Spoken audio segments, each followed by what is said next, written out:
I stand strong with my strikers. This has been quite an emotional fight for us. When it comes down to, I have 2 of my other hunger strikers, 3 of them that have gotten sick during this fight. Not in the best of health, but they stand strong with us. We got 2 young ladies, Anna Jones, Jeanette Ramon. They have children that are graduating from Mollison. Do you know that these people will have to send their kids 16 miles from home just to attend a public school? This is our community. It's been taken hostage, and it's time to let it go. This is ours. We're going to fight for it. I would say to the last dying breath, we're in this. It's not a game. We're standing strong, and we just need support, and we appreciate the support that we've been getting nationally, locally, and we are fighting for a Dyett to remain in our community. And we're going to do whatever is necessary to keep this school and having an open enrolled school in our community. I'm hungry, but I'm not really hungry for food. I'm hungry for justice. I'm hungry for justice for my grandbabies, for all of our kids in the community. I sit every night and I wonder, like, how do we get to this point? I'm not gonna have my grandkids look at me and say, Grandma, what did you do? What did you do? And me be able to look at that child and say, I didn't do anything.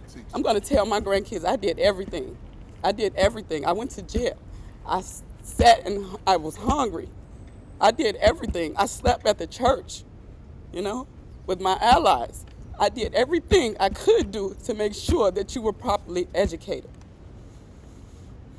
So I'm sorry I get a little full about this issue, but it's time. This is a hunger strike for justice, for our kids, for our democracy, for a community that wants one thing, to assure that our kids get a decent education. And that's why these 2 folks are here in Washington today. Because when a local leader, Democrat or Republican, refuses to listen to community, refuses to act in the best interest of community, there is no place to turn but the federal government.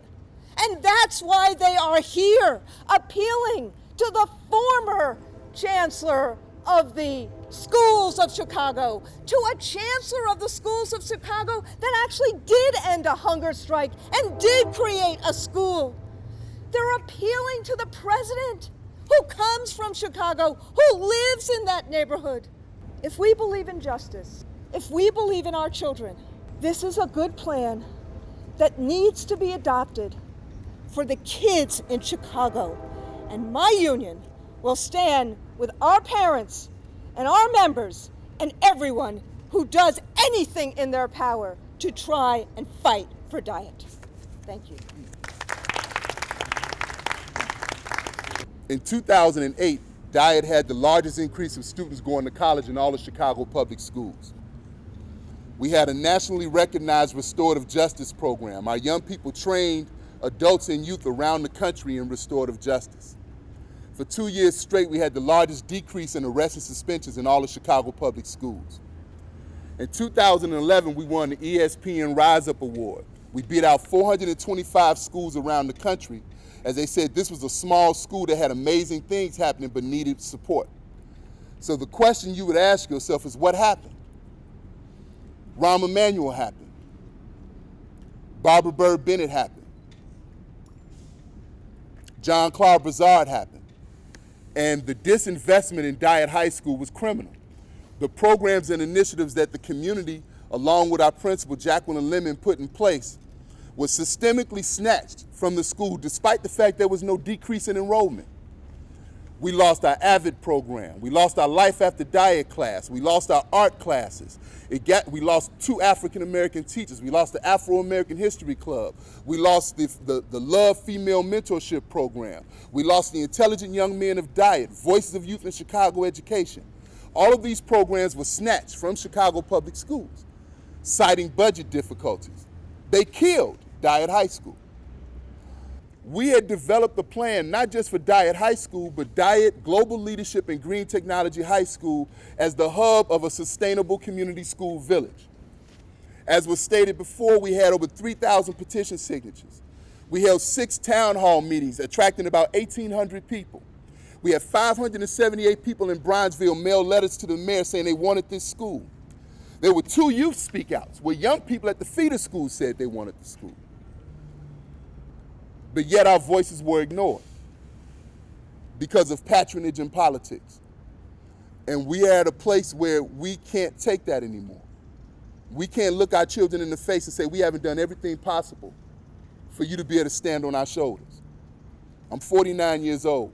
I grew up in the ghetto, but I went to an excellent neighborhood school down the street from my house. I have a 6-year-old son. My son doesn't deserve the same right that I had. My child gets a worse education than I got 30-some odd years ago. So we are appealing to Secretary Duncan, who we know very well.